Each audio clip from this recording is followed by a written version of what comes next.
zoom in. This is number 1,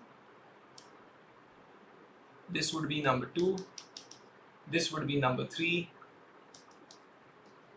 and today what we are going to look at is here, number 4. Okay. And I would like you to think of an example where a model is expected to thinking LLMs, reasoning models, O1, O3, this type. Let's take a question. How many sides does a square have? This is the question. And I'm going to give you two answers, answer 1 and answer 2. Let me know which one you prefer. Answer 1 is 4. Answer 2 is it depends on your definition of square.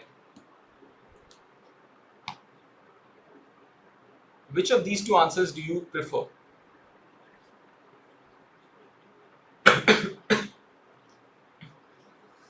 Right, the vast majority of people will actually prefer answer number 1, which is 4.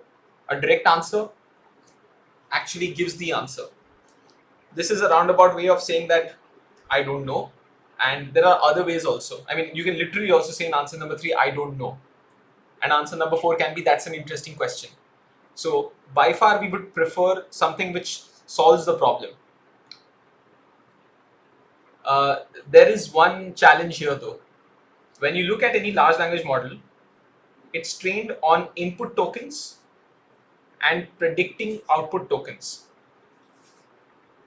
So if I look at this statement, how many sides does a square have? In the mind of the large language model, both of these answers are perfectly sensible. They are grammatically correct. The language is perfect. There's nothing wrong with the second answer in the mind of the large language model. Okay, because what it's doing is it's predicting tokens, and so if the probability of the tokens is reasonable, then the answer is also reasonable. Instead of 4, it could have also been it is equal to 4. This would be an equally high quality response as A1. So A3 and A1 are equally good. But there is no way for the large language model to be able to say this. Okay, all it does is it finds the probability of the next token that it should spit out. What would be a technique to improve on the chances of getting the answer A1, improving the probability of A1 as compared to the probability of A2?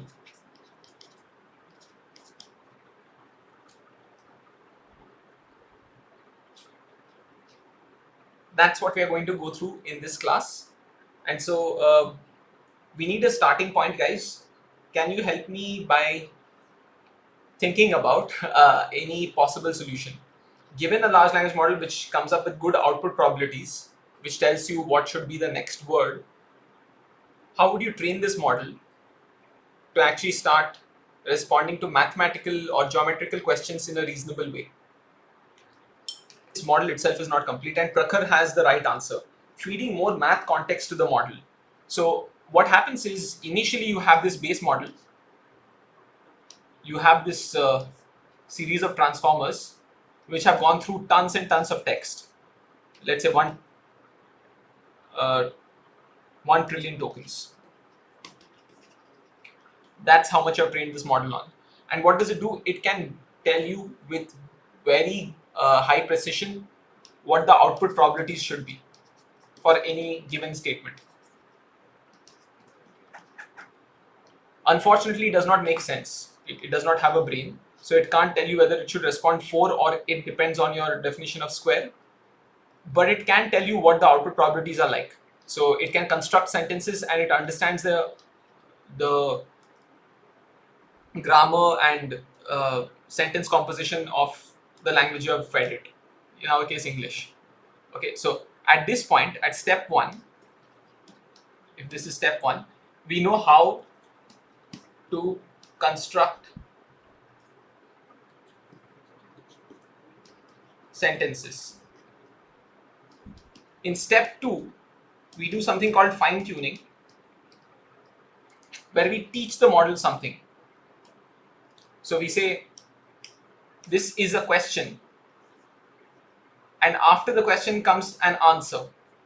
So don't give me some random answer. Don't tell me about the question itself. Don't try to continue the question. Just give me an answer. For this, you have human generated data in the question answer format. And like Prakhar said, in the question answer format, if you start tuning it with math questions and math answers, you would expect that the model gets better at answering math questions eventually during inference time, during actual query time, because the model has been trained on step 2. So just to recap, step 1 is being able to generate sentences. I can construct sentences. Step 2 is training on math data. And step 3, which is the big one, is actually answering queries.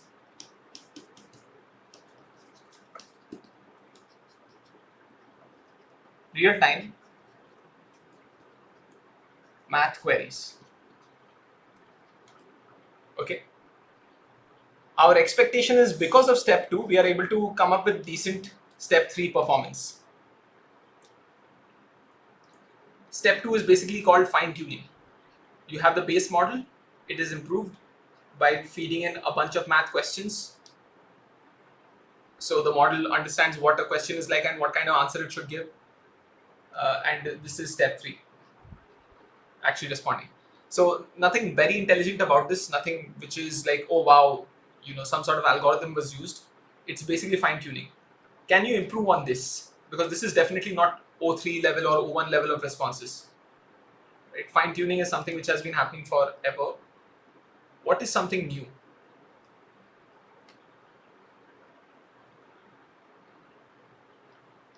What allows a model to reason through a math question? Because even after this, coming up with the answer of 4 has probably the same probability as coming up with the answer of 3. How do you bring that brain into the model such that it knows that the answer is 4 instead of 3? Okay, with fine tuning you can get rid of A2, but how do you get rid of A3?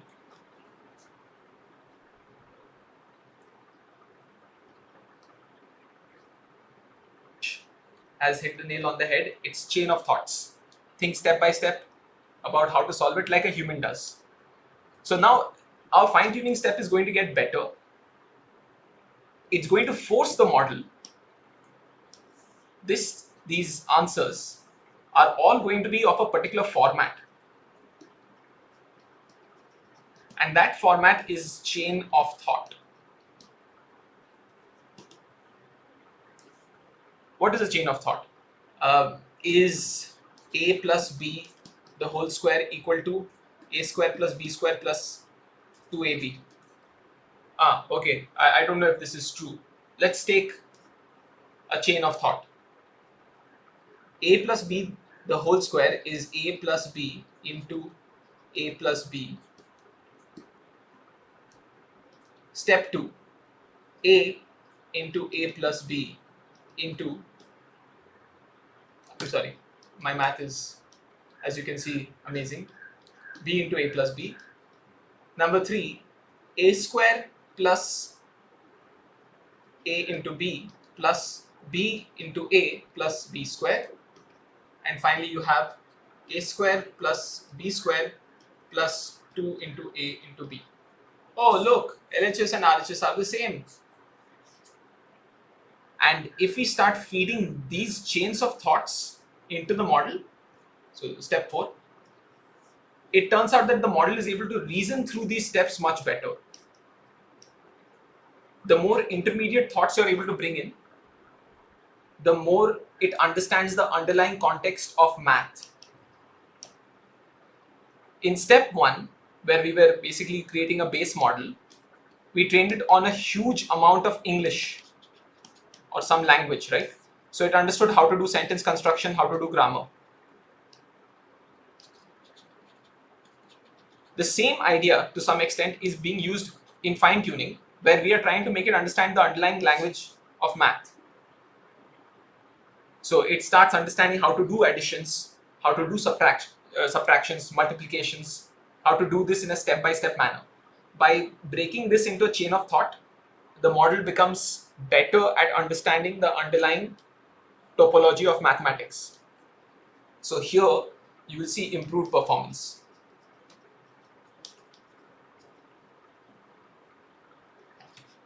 Due to fine tuning.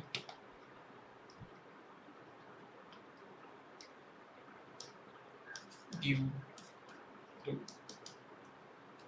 fine tuning. Okay. This is good.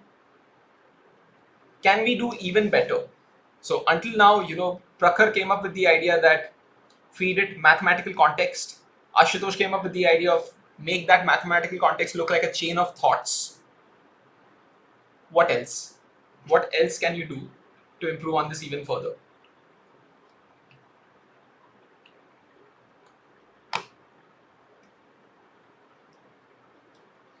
If you've heard of the Alpha series of models by Google, recently it came up with Alpha Evolve. And if you've heard of Alpha Go or Alpha Zero, then that can give you an idea of where to look at next. Pruning. Ashutosh has the idea of tool calling, and Saurabh has the idea of mixture of experts. So Saurabh's idea is, why don't we take this model, this base model, and have a mixture of experts in it, have a bunch of different experts with a router out here. When there's an input query, when you send the embeddings, this router can tell you that, oh, you are talking about a mathematical query, let me send you here. And then this stack of transformers, this neural network, gives you a response, and it's a math expert. So maybe the response quality will be higher. Then you have this as a geometry expert. You have this as a chemistry expert. So in this way, what you're doing is you're looking at different types of problems and you're able to solve them. You're making a more general model. So that's good. This will help you scale. Mixture of experts is an interesting idea, but it won't solve our problem. Our original problem of how do you make it smarter. Tool calling is a really practical, interesting choice. You're saying that, why are you doing this? This is not something that can be done through tokens. Write a Python script to do this. Sure. So in Python, maybe you have these two equations and you see whether they are matching or not.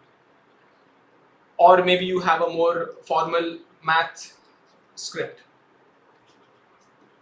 Like there's something from Lamport who just recently came up with something, TLA plus. So why don't you run this and you'll know exactly whether this theorem is true. Okay, so both of these ideas are good, they're very practical, but unfortunately they don't solve our problem completely. And Ashutosh has come up with a new idea which is, I think, amazing. That is reinforcement learning.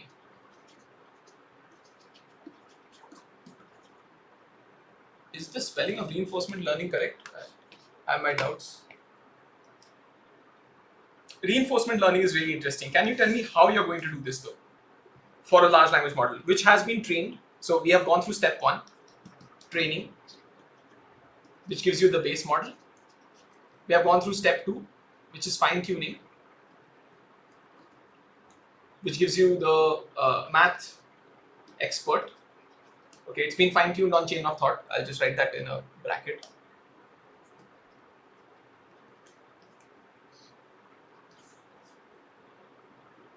Now, what do you do here? What kind of reinforcement learning can you bring in step 3, which will make your model smart? Elon Stan also has the answer of reinforcement learning. Great.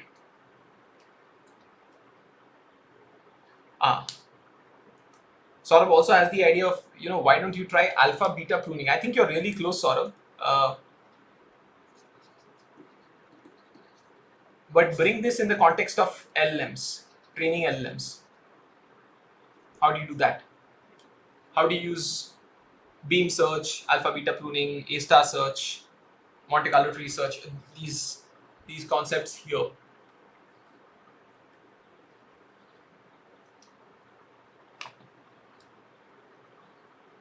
Okay, I'll give you guys a hint. There's something which we talked about earlier.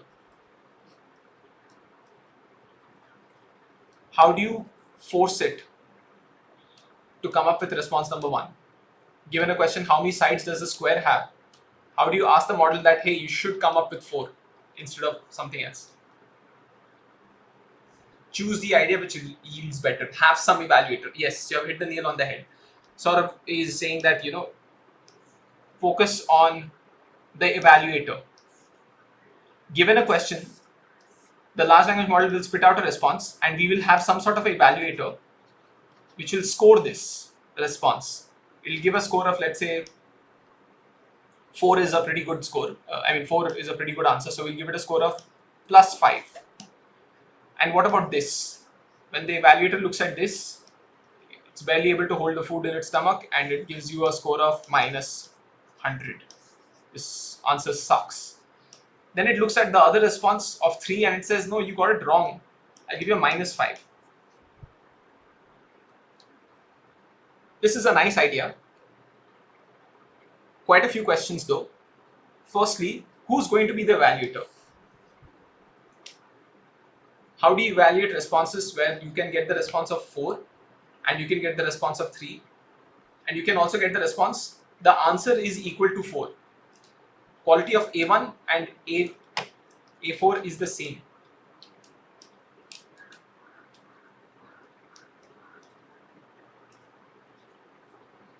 This should get a score of +5 too.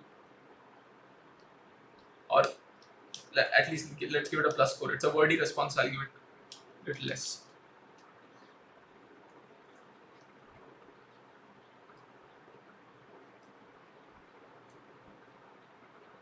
Okay, what do we...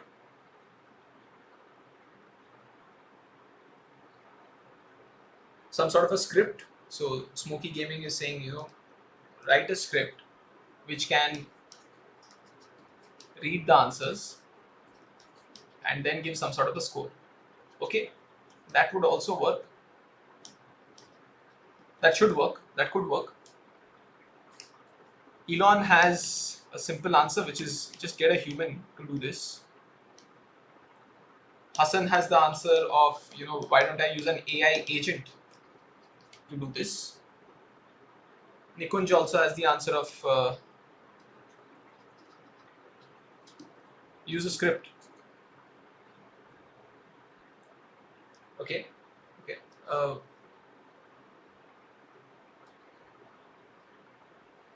So we have 3 possible answers. Option 1, get a human to do it. Very expensive, highly accurate. Option 2, make a script do this. Very cheap, highly scalable. Maybe accuracy is a problem. Option 3, an AI agent. Okay. Option 3 is not really an option because you are using an AI agent to train AI. It is possible, but I think it's a sort of self-referential. It's pointing to itself. So an AI agent has to be firstly smart enough to evaluate. So I don't think that is going to happen unless you have already made a smart AI agent. So that is not going to happen. When you're talking about a script, simple scripts can help, complex scripts can help. So okay, we'll keep our options limited to number 1 and number 2.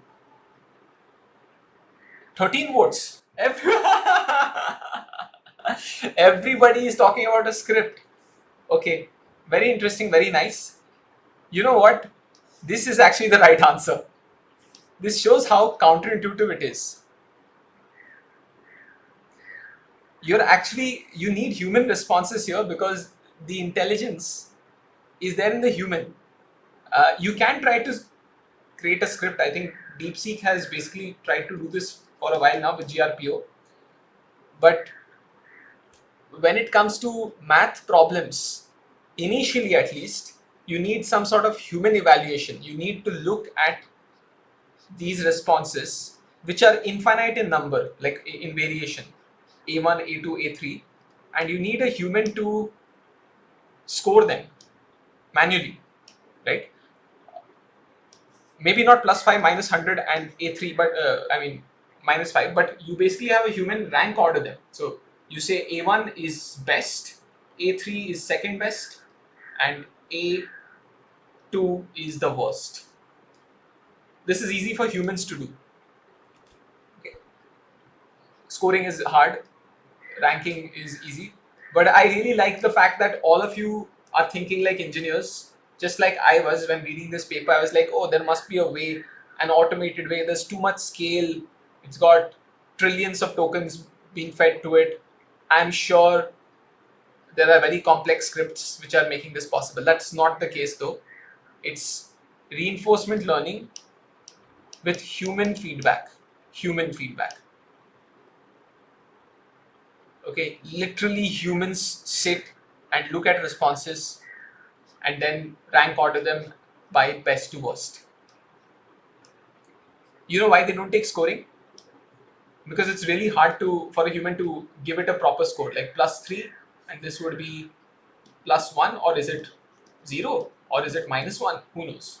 And A2, should it be -3 or -100? This is hard to do. So a human can tell you. In ChatGPT, you must have seen which response do you prefer, response 1 or response 2. That's it. And you just click on one button. It basically is an improved response over R2. By how much, we don't ask you. What would you score this? We don't ask you. The reason is a human can easily tell you which is better, but scoring is not a very natural thing. So two interesting things until now when it comes to training these models. We have a general step, base model, fine tuning, and then we have reinforcement learning, but with human feedback.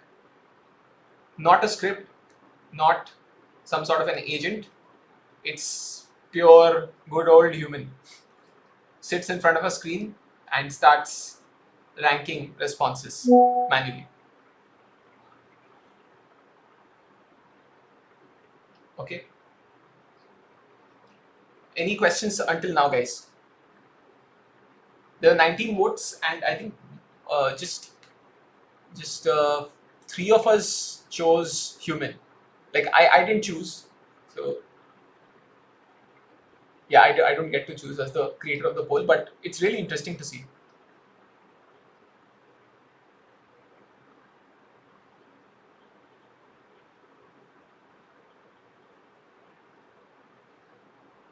Briefly, I'll refer you to the paper, but I'll explain that. Sorry, it's taken so long.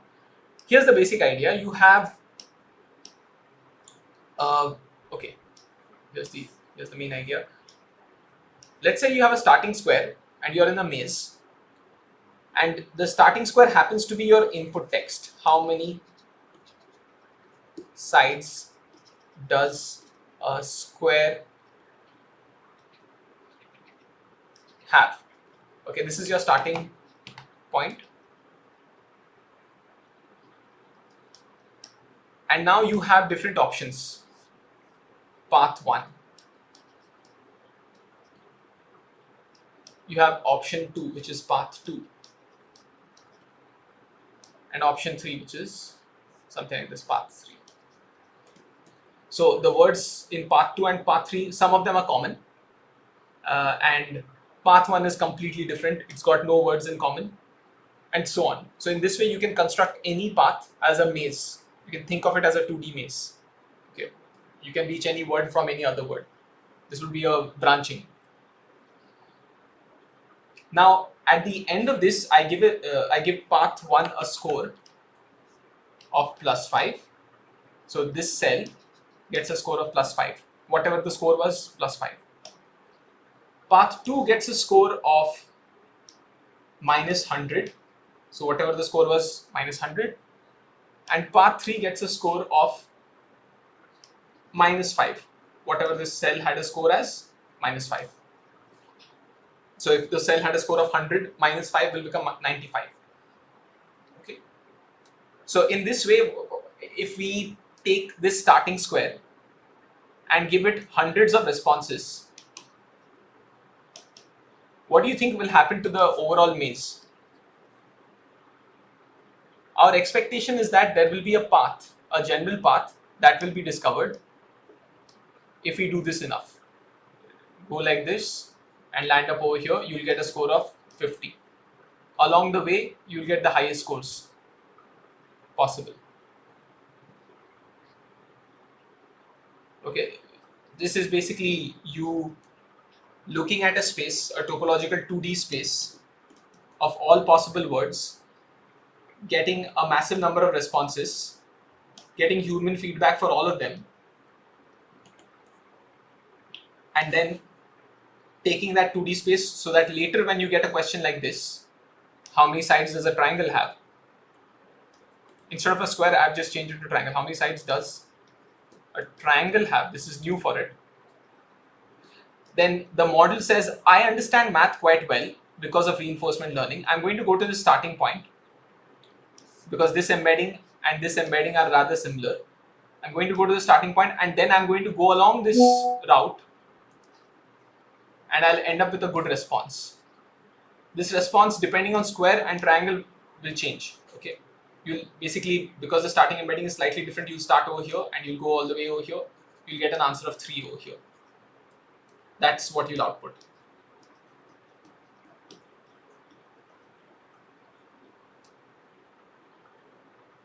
A lot of things are fuzzy here, but we are just looking at the general idea now. Because you are able to evaluate responses, because you are able to take starting points in this maze, and you are able to evaluate responses as these words came out, path 3 had this point common and went here. Because you're able to score all of these responses, you're able to create a 2D space where this has a high score, this has a low score, and this has a mid score. And so you avoid the low, you are okay going to the mid, and you basically always want to go to the high. So from any starting point, you want to go here. And at the end of it, you look at that cell, what was the token there, and you give that as a response. Actually, what you'll do is you'll take all the tokens in the path and give that as a response. So yeah.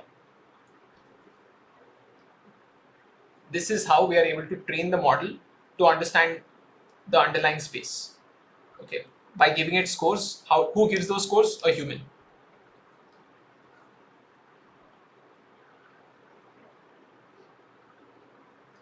Hassan is asking, human means the developer itself with the techie back building the model? No, it can be any human. So it could be that the developers have come up with this model, and now you have hundreds or thousands of people in India, Bangladesh, and other places where you have an educated population, but it should be cheap because humans are expensive. Their time is expensive, so you need them to go through thousands and thousands of answers. So what you do is this. It doesn't need to be a technical person. It can be a person who's just doing this manually.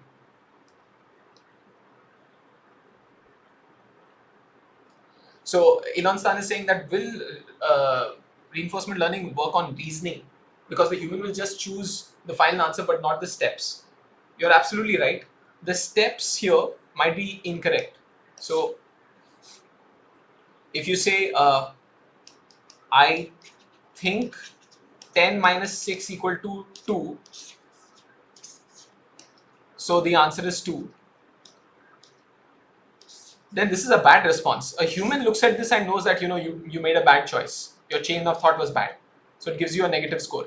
But when it comes to a model, when it comes to any script, it's going to say, oh yeah, 2 is really good. 2 was the right answer. And it's going to give you a score of plus 100.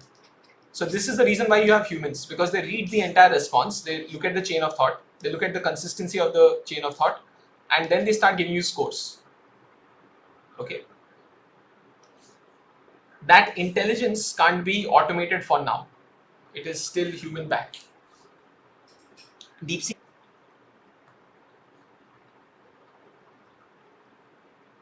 Okay, folks. At this point, I think this is enough to take in. If you have any questions, please let me know. But at a high level, what we have gone through today is we had in classes 1, 2, and 3 looked at parts of the transformer. Now we went out, we saw that the output probabilities are good for this transformer, but it's not useful. I mean, it can come up with crazy answers when you ask it a simple question like how many sides does a square have. It can come up with the answer of it depends on your definition of square. It can come up with, oh, that's a really interesting question. So we got rid of A2 and other silly responses through fine tuning by forcing the model to go through a lot of examples where you have a question which is responded to with an answer. We had the idea that chain of thought is helpful here. The chain of thought, you can tell how to construct answers. The model gets smarter. But to really bring in like serious level smartness, you need humans to give feedback to the model. And that is the reinforcement learning of the model. It starts scoring things and building a space where it knows from any starting point how should I move in that space to reach the end goal. Okay, this does not guarantee that you're going to come up with the right answer, but it's going to come up with a pretty good answer. I should say it's going to improve the quality of responses as compared to previously.